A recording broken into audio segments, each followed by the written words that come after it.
Kasaragod Kanhangad Nehru arts and science കോളേജിൽ 24 കണക്റ്റിന്റെ നേതൃത്വത്തിൽ ലഹരി വിരുദ്ധ ക്ലാസ് സംഘടിപ്പിച്ചു. ലഹരി മുക്ത കേരളം എന്ന ആശയത്തെ മുൻനിർത്തിയുള്ള class hostel assistant excise inspector NG Raghunathan ഉദ്ഘാടനം ചെയ്തു.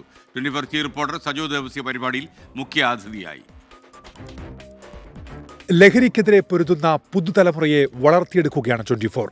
വിദ്യാർത്ഥികളെ ലക്ഷ്യമിട്ട് മാരക മയക്കുമരുന്നുകളുമായി ലഹരി മാഫിയ പിടിമുറുക്കുമ്പോൾ അതിനെ തുറന്നുകാട്ടുകയാണ് പരിപാടിയുടെ ലക്ഷ്യം.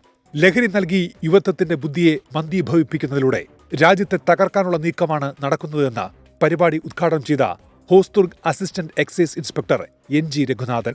ഈ നാടിനെ എങ്ങനെയാണോ ഉയർത്തിക്കൊണ്ടുവന്നത്, എങ്ങനെയാണോ വാസയോഗ്യമാക്കിയത്, എങ്ങനെയാണോ നമുക്ക് സന്തോഷകരമായ ജീവിത സാഹചര്യങ്ങൾ ഒരുക്കിത്തന്നത് എന്ന് ഒരു നിമിഷമെങ്കിലും മക്കൾ ഇൻസ്റ്റാഗ്രാമിൻ്റെയും ഫേസ്ബുക്കിൻ്റെയും ഗൂഗിളിലുമൊക്കെ നമ്മൾ സെർച്ച് ചെയ്യുമ്പോൾ അല്പമെങ്കിലും മനുഷ്യത്വമുള്ള മനുഷ്യനെന്ന ആ പദം അന്വർത്ഥമാക്കുന്ന വിധത്തിലേക്ക് നമുക്ക് മാറാൻ സാധിക്കുന്നുണ്ടോ എന്ന് പരിശോധിക്കപ്പെടണം. മാരക മയക്കുമരുന്നുകൾ സമൂഹത്തിന് വിപത്തായി മാറിയെന്നും കുടുംബ ബന്ധങ്ങൾ ശിഥിലമാകാൻ ഇത് കാരണമായെന്നും 24 chief reporter Sajo Devasya.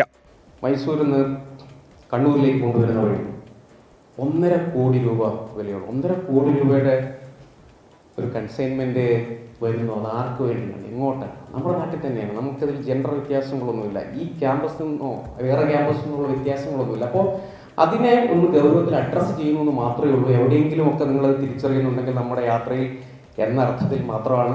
NSS Kasaragod ജില്ലാ coordinator V Vijayakumar, NSS programme officer doctor KV Vineesh Kumar, 24 connect ജില്ലാ കോർഡിനേറ്റർ സജീവ് കുമാർ എന്നിവർ പരിപാടിയിൽ പങ്കെടുത്തു. 24 കാസർഗോഡ്.